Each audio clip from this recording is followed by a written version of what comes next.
Hi everyone, it's Gary Nicholson here for the Mountain Weather Information Service. This is your planning outlook video updated on Friday the 25th of May. Now the fair weather continues across Scotland in particular through this weekend. Rather windy though as easterlies across much of northern England, the south of Scotland as well. With very dry conditions on the ground as the risk of fires, so just be aware of that one. Scotland in particular, where things are getting very dry and not too much rain to come there in the next couple of weeks, it looks like. A few thunderstorms now and again, mainly affecting England and Wales. Let's have a look at the charts, and high pressure is towards the north where it has been in recent days and will stay there over a good few days ahead. That's generating the easterly wind and those strong gusts coming down at quite low levels through the Pennines and Lakes west of those major ridges, gale force gusts in places.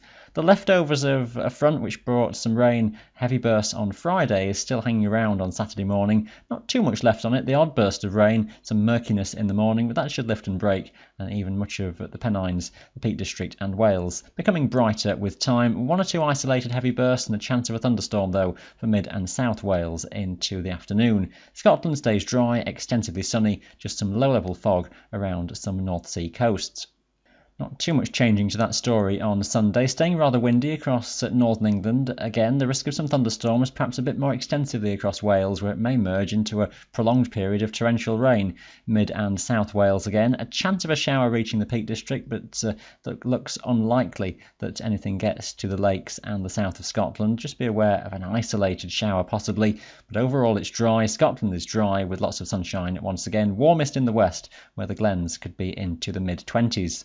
We do something similar on Monday. Lower confidence of absolute detail just as the pressure pattern becomes slacker, and with some energy in the atmosphere from thunderstorms, things then become that bit more complicated. The models struggle just to handle the detail a little bit, so be prepared for some low confidence in the forecast that you'll see over the next few days. It looks as though the focus for showers and thunderstorms is again on central England and Wales, perhaps though a risk of nudging a little bit further northwards, so you wouldn't rule out some thundery bursts even as far as the lakes and the south of Scotland, but for the Highlands it looks more likely that it's another dry and fine day with lots of warm sunshine. Treat these charts with caution then as we head into midweek. The basic theme is similar. High pressure is towards the north, a thundery low is somewhere towards the south, a broad easterly wind is still the most likely one, a chance still of some of those thundery bursts being a bit further north than might be shown here. And I think probably a greater risk of some low cloud coming in more extensively to eastern Scotland with a bit more moisture available in the atmosphere. Best of the dry warm weather, still though focused across much of Scotland, the west being best.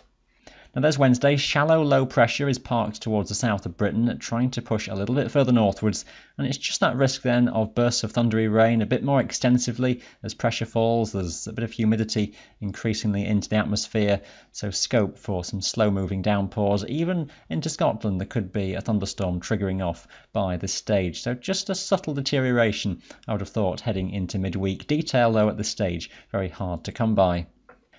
And it means, of course, that the further outlook is also rather tricky, but the overriding theme keeps high pressure nearby. Now, this little tongue of yellower colours, it's essentially cooler temperatures at middle layers in the atmosphere on this chart. The white lines are the surface isobars. We've got high pressure towards the north, we've got an area of high pressure around the Azores as well, and somehow as we go toward the end of the week and the start of June, which is heading into that next weekend, then high pressure still seems to be on the scene. Exactly how the whole thing shakes out remains to be seen a little bit, but I'd fancy that it's still something of an east by northeasterly type of weather pattern in place, with the high still focused somewhere northwest of Scotland. So still essentially a dry picture for much of the Highlands. It may well be that thunderstorms from midweek have dispersed a bit by the time we get to the weekend, but just watch the details. Things could, of course, change. Now, to go into the early part of June, what we're watching for really is when any breakdown may occur. Initially, it looks as though high pressure is still nearby. Low pressure, though, further west over the Atlantic, just starting to show itself, and that might be the signs of a change further down the line. This is running almost as far out as the model goes, to a full 2 weeks just about. And just as we get towards the end of the model, we start to see lowering pressure just edging in from the Atlantic. Now this is towards the 7th to the 10th of June, and just the signal that we're seeing from a few of the longer range models, this one included, that pressure is just falling from the Atlantic then, and that's scope for breaking down more extensively into something more unsettled as we head towards mid-June. It's a fairly common theme that we often see in British climatology, where we've had a blocked, fairly dry pattern in mid-spring. June often sees this, what we call the return of the westerlies, where the jet stream comes back and weather systems come towards us. All just a bit too far off to be confident with at the moment, but watch for those changes developing further down the line. In the short term, almost more of the same, fairly warm, but just watch for some thunderstorms as we head through into midweek. We'll update this video again for you on Tuesday. Stay right up to date with the very latest every day at the Mountain Weather Information Service website. Thanks for watching. Bye for now.